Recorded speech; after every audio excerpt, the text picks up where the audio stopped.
Hello and welcome to the Story Behind the Stories, your weekly look at the pages of the Neepawa Banner Press. Thank you very much for taking a little bit of your time and spending it here with us on NACTV. I'm Eoin Devereux, reporter with the Banner Press, welcoming you to this week's edition of the show, and I am joined this week by fellow journalist Casper Wehrhahn. Casper, good to have you here this week. Yeah, good to be here as always and going through another week of the paper. And it was a busy week in a lot of positive ways, I might add. We're going to start off with some of the most visually interesting and intriguing items we have in this week's edition. That, of course, coincides with Remembrance Day, which occurs every November 11th here in Canada. Of course, in the United States, they celebrate Veterans Day on that exact same day. But no matter what name you call it, it is a celebration of those who gave their service, their dedication to ensure our freedoms through World War I, World War II, any war our nations may have been involved in, and not just war as well. It's very important to remember peacekeepers as well. Canada is well known for their peacekeeping efforts through their military throughout the decades, so it's very important to celebrate those individuals as well. It was very wonderful, I must say, to see so many individuals and more young people. I will say this, in previous years for the Remembrance Day ceremony in Neepawa, I've seen a lot more gray and silver hairs than I've seen dark hairs.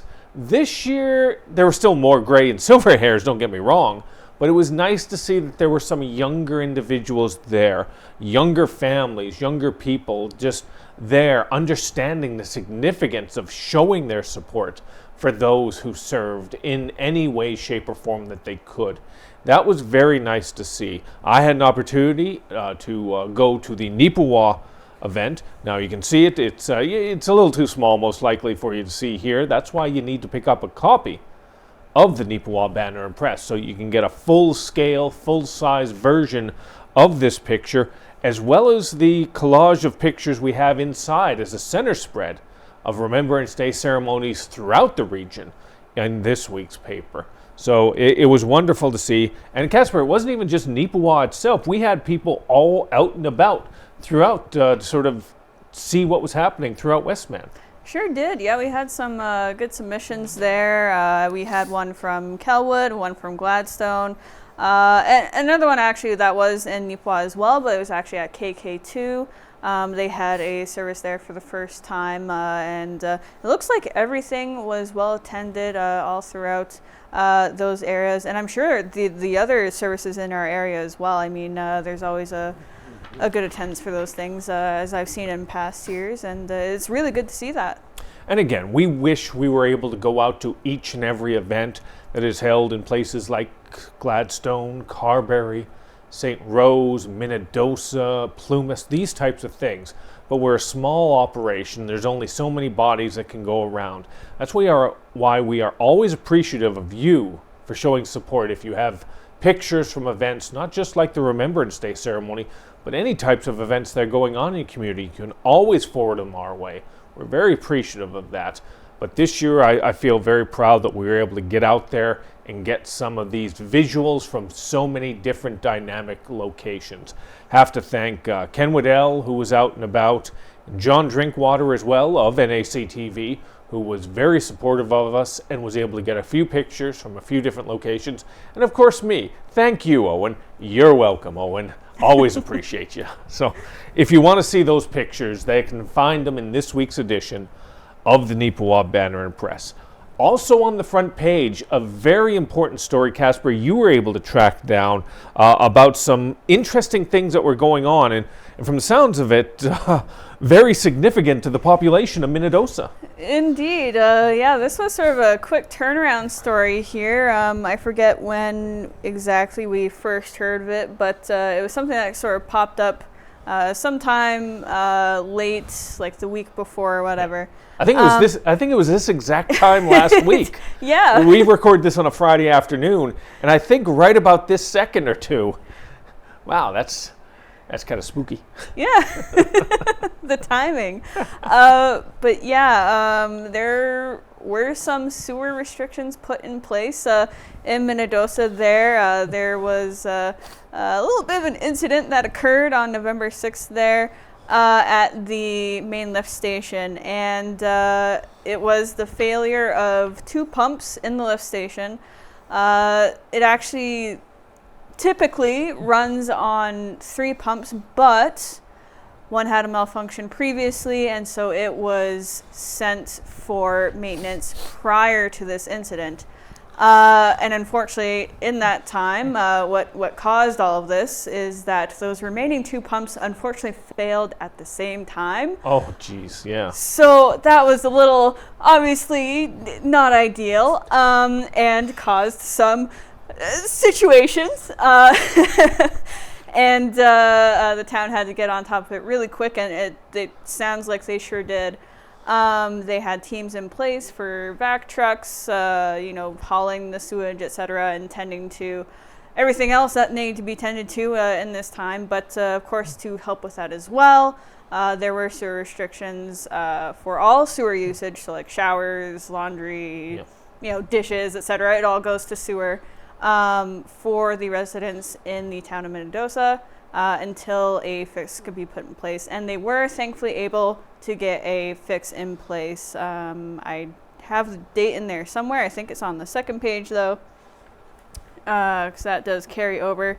But they were able to get that resolved, I think around the 12th or so. They were able to get a part come in. So everyone, I'm sure, is very relieved. If I remember right as well, we had heard that they might have had to have gone international to get this part, that there was very specific sort of technology that you couldn't just go down to the Home Hardware and pick these pieces up. Yeah, and I didn't really get confirmation on that potential there, but it's definitely not a part that you can just get anywhere.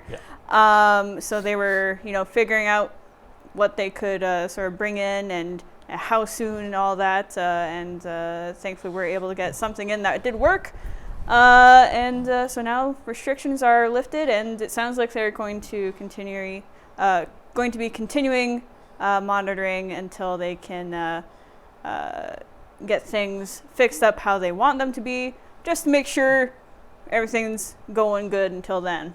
Well, very fortunate that they were able to get this fixed in a relatively prompt amount of time. When this broke, I think it was around November 8th when it occurred, to be able to get it all solved by the 12th, even though that is a 96-hour turnaround. And 96 hours sounds like a lot. For a situation and a circumstance like this, for a municipality to be able to turn it around and get things operational in that short of a period of time is very responsive in actuality.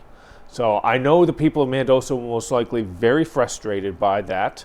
Or maybe they weren't, because most municipalities now have that water reserve that is in place. So when something like this goes sideways, it's not like you're going to turn your faucet on immediately and notice a change. But they were very alert on that, letting all the citizens know that you need to be a little mindful of your usage of water to be able to help them out in this circumstance. And hopefully, for the most part, the community did do that. So we're very glad we were able to share this information with you. If you weren't aware of it, most likely everybody in Minnedosa already knows this story inside and out. But if you're from Neepawa or Gladstone or Carberry, we always like to share these types of stories with you as well. And hopefully we don't have to share a story about your community in this manner anytime soon. But very good job by the town of Minnedosa to sort of jump to action on this and to be able to get this solved in such a quick and prompt manner. We're going to shift over. That was sort of the one quote-unquote negative story we had for this week, although it does have a positive ending for the community of Minnedosa. Everything else is a little bright and a little cheery for the most part. This one's a little dry, I'll grant you that, but this is very important. And just between you and me, from the bits and pieces I heard, it could have been a lot worse. I'm talking, of course, of the annual general meeting for the Yellowhead Center. For those of you that aren't in Neepawa and maybe don't know the background, Yellowhead Center is our local community hall and arena. It is volunteer run, 100% volunteer operated, volunteer run. We do get a little bit of funding from municipalities But for the most part, these people are taking care of most of it themselves. And they had their annual general meeting. And there were 2 points that popped out from this that I think are something you should be aware of. First off, unfortunately, they lost money this last year. And you can't really sort of say it was for any reasons on their behalf or their reason or anything that they did wrong. It was just a combination of fewer users in terms of fewer minor hockey groups and inflation. Let's shoot straight. Let's call it like it is. Everything that cost $1 a year ago now costs $1.15 today. And, you know, when it's $1, that's not much of anything. But when it's $100, when it's $1,000, when it's $450,000, that extra 15 cents on each dollar is going to really be noticeable really quickly. And that's the reality of what happened with the Yellowhead. It's occurred with all of us as well, and we've tried to do the best we can. And the same thing with the Yellowhead. They tried to do the best they could under the circumstances. One other item I want to talk about in regard to this is a little more technical, around the boardroom type thing. They've done a revision to their board structure. What it's going to mean essentially is they're going to have about 4 positions set aside for a president, a vice president, secretary, and a treasurer. That's the way it was before.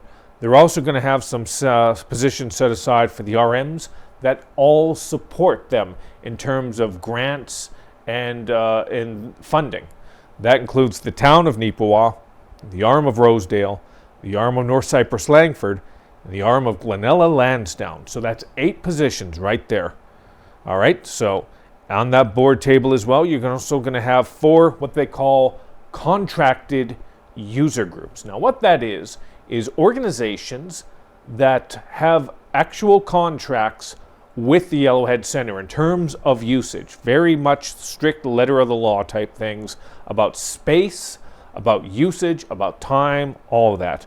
Those groups are Neepawa Minor Hockey, Neepawa Nova's Gymnastics, Neepawa Figure Skating Club, and the Neepawa Titans Junior A Hockey Club. So all those 4 will have a vote on the board as well. Now the last category I'm talking about here is what is known as members at large. Now what that is essentially people or organizations that simply rent at the Yellowhead Center on a relatively consistent basis. Maybe they don't use up as much space, maybe they don't use up as much time. In fact, they don't, as those other 4 groups I talked about. Best 2 examples I can give you on that are the Neepawa Tigers hockey team and the Neepawa Farmers Senior A hockey team. They'll have a vote on the board as well. What's interesting here, and a slight tweak to it, is that the municipalities, the groups that are contracted, and the members at large can all have their own person on the board with a voting opportunity, but they don't have to. If I'm going to use them as an example. If the Neepawa Titans decide, you know what, we're not going to send somebody to these meetings every month, then that's fine. They don't have to. It's not a requirement. They've been given the opportunity, the honor to be able to have that. So what that could do from a technical standpoint, and I'm sorry to bore you with all this stuff, we'll get to the interesting stuff in about 2 more minutes. But sometimes you got to take your medicine. Sometimes you got to have the chicken soup for the soul, as it were. So this is what that is right now. And this is very important for the people of Neepawa because this is a center, this is a core facility that a lot of people use. We got to keep it open and we got to keep it operational. So what they're going to do is they're going to give all these individuals a chance to vote on here on the future of that facility. It's a slight tweak from what they were doing before, but I think it's a good idea. It's moving forward, making sure the people that use it the most, the individual groups that use it the most, well, respectfully, have the most say. Have the most say. And the municipalities that put in the most money have the most say. That's the reality of it. The town of Neepawa last year distributed $98,000 to the Yellowhead Center to help with its operations. So it's only fair that they have a vote at the table. And the same with the other municipalities as well, if they want it. So I do hope that each and every one of those individual groups that I just reeled off there will send someone to the table. But again, all right, here's the fun part, just between you and me. I've heard from time to time that there's a little bit of frustration from other groups, certain groups, this group, that group, whatever, and they're not going to be a part of the process. Like I said, that's hearsay. That's not in the article in any way, shape, or form. This is the story behind the stories, and that's what this show is about. You know, the little things, the little bits and pieces maybe I can't put in the article because I can't confirm them. All right, essentially this is American. This part right here is American news right now. None of this can be confirmed. It's all a hearsay and opinion, but you know, it's fun to listen to. Welcome to America. Welcome to Trump's America. Oh, geez, now we're getting political. My bad. But that's the way it is. Like, there's a little bit of frustration around the board table. There's a little bit of issues that need to be resolved. For the pure simple fact of they lost about $60,000, just over $60,000 this year from a facility that they were running. It was $61,067 they lost this year. I don't know about you, but if I lost that much money in a year, I'd notice. I get paid all right here, but I don't get paid that well. How about you, Casper? Where are your tax returns? Show them to me now. Damn. But like 61,000 is a significant amount to lose. And they didn't do anything wrong to lose it. They did the best they could under the circumstances they have under their control. If you keep losing 61,000 every year, sooner or later you're going to think, I'm tired of losing that money each and every year. I'm out. I'm done. See you later. I'm a little worried that might occur with a volunteer-run facility such as the Yellowhead Center. It didn't happen this year, fortunately. Let's find out what happens next year. Yeah. But, yeah. It's definitely a tough spot. Like, I don't think I really have much to add to the conversation, but I hope this works for them. I really do. Again, like, we are in such a unique circumstance that this is a completely volunteer-run operation. Most other communities, it is owned by the community. It is owned by the town proper, as it were. But in this one, it is sort of owned by the town, but in terms of the town, it's you and me. You know, we all have that stake in there. So hopefully we see the value in that building and continue to support it as best we can. All right, I think I've gone on long enough. I've shared the dry information with you long enough. If you haven't changed the channel yet to Sportsnet or TSN, come on back, and we'll find out a little bit about sports here in a fun way. The Neepawa Gladstone Co-op recently held an event, its inaugural Co-op Fund Spiel. And what that was, it was created by some managers down at Neepawa Gladstone Co-op, and they decided they wanted to help out a good, worthy local cause. So they ended up partnering with the Neepawa Curling Club and partnering with the Salvation Army, Neepawa Community Ministry, and the Food Bank to do a fundraiser. They had a nice afternoon of sort of fun curling. A bunch of teams signed up for it, put in some money for it, and they raised all that money, and they raised it for the food bank right here in Neepawa, which I think is just a tremendous thing for them to do, and to see the value in giving back in that way. And in grand total, there was $2,510 that was raised for the food bank here in Neepawa, which is an incredible amount in one day. So I'm very happy to be able to share that with you, and very much I hope in the future, because always remember, it is the Neepawa Gladstone Co-op. So hopefully maybe next year it'll be something for Gladstone and area related in terms of fundraising. Who knows? I'm just throwing it out there. So it was great to see, and I had a chance, Casper, to go down there and see it for myself. Mm-hmm. And everybody, that's the important thing. Even if they weren't into curling, they'd never done it before in their lives, everybody was having fun. Yeah. I mean, just looking at photos there, it really does look like everyone had a good time, and I feel that's easy to do with a lot of activities, but especially curling. I mean, you don't have to have a whole lot of knowledge. It's just kind of, I mean, it's simple, very simple sort of mechanics to the game. I mean, you just slide the rocks across, you sweep to help it get across, and well, that's more or less it. Simplified, of course, but I mean, yeah, it's easy to get into, easy to have fun with it, and of course, in this case, it was also going to a good initiative that provides a lot of different services for the community, for people who need it, and I mean, that's something that we talk about sort of on a repeat basis, all the work that this organization does, and you know, the increase in usages that it's seen for the variety of services that it offers. And of course, it's got the expansions it's been working on as well. So lots of stuff going on for them. And it's just great to see all the support. And I think it goes to show as well that every little bit really does count. Because I mean, again, that total in just a single day, that's pretty amazing. You bring up the expansion, and that segues actually quite nicely into our very next story, because something has been launched recently, the Christmas Appeal Program. I wish the timing was a little bit better, to be honest with you, but hopefully they were able to get as many of these out in the mail as possible, because as we're recording this, the mail strike for Canada Post is underway. It has started.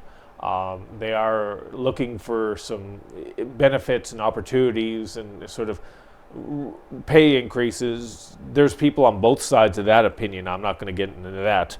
But in terms of the Christmas Appeal, it was a self-addressed envelope that Neepawa's Salvation Army was distributing in the mail to everyone in the area as an opportunity to support them this holiday season. There was a QR code right on the back of it, so you didn't have to sort of write out a check, put it in the envelope, and send it off. And considering the postal strike is on the go right now, maybe all of us should use the QR code.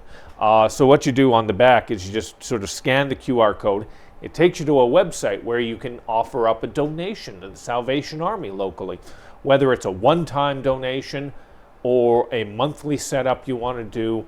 Every little bit helps, and it's going to be going towards the food bank. It's going to be going towards the expansion, as Casper talked about a little bit earlier, that they're trying to do. It's going to be going towards many of their community resource programs that they want to put on with their expanded facility.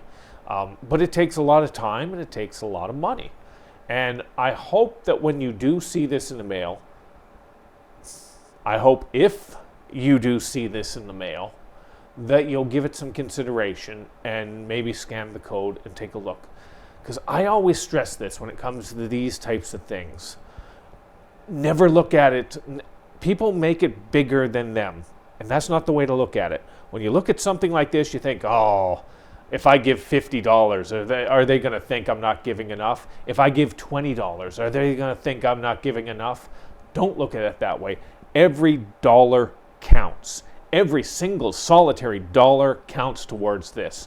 If you've never given before and you give a $2 or $5, that's fantastic. Thank you very much for that. It is greatly appreciated. If you have never given in the last 5 or 10 or 15 years and you give $5, $10, that's a step in the right direction. If you gave $10 recently and you bump it up to 20, fantastic. But even this, let's say you gave 50, if you gave 100, if you gave $500 last year towards the Salvation Army, towards the food bank, but things are tight this year. I understand. I'm dealing with it just the same you are. Inflation is almost swore. Rhymes with switch. Inflation is a real switch. I know it, you know it. So if you've given a lot of money in the past, don't feel like you have to give that same. If you can't, $20, $10, whatever, it all helps. So hopefully you'll give that some consideration. You can find the story and some of the information. It is on page 8 of this week's edition of the Banner Press. I'm just going to wrap up quickly here with one final story in the last 5 minutes or so. Each and every year, we here in Neepawa give away the Neepawa Sportsperson of the Year Award. It's organized as a bit of a fundraiser the entire evening for the Neepawa Titans hockey team. They assemble it all together, and they decide on the winner. This year's winner of the Ann Koharski Memorial Sportsperson of the Year Award is Tara McCartney. And Tara is a wonderful person who has done so much for Neepawa. She's a big part of Neepawa minor hockey. When it comes to any tournament or any event, she's one of the key coordinators for it. She is one of the billet coordinators, one of two with the Neepawa Titans. She does a lot of coaching for the baseball teams during the summer. She's created some fitness classes for youngsters that are very well operated and very successful as well. So it's wonderful to see that somebody who steps up and gives like that is given the opportunity like this and showcased for what they've done. And I think it's kind of special as well because Tara was a very good friend of Ann Koharski. Again, if you're not from Neepawa, Ann Koharski was a very beloved, respected individual in our community. She operated the Yellowhead Center for a long period of time, about 18 years, I think. And she was a very well-regarded individual. I got to know her when I moved here from my previous job in Portage-la Prairie. Got to know her very well because I was covering sports at the Yellowhead. And I can understand completely why she is so well-regarded. And she passed away last year, very unfortunate. Impacted a lot of people who knew her as a person and knew her generosity and knew that she led by example in terms of giving to her community and giving to other people. And that's what I talked to Tara about. Tara said as well, that example from Ann, that example from Mary Ellen Clark as well, who actually was the person who presented the award to Tara, was very important to Tara. She said these women, these were examples for her.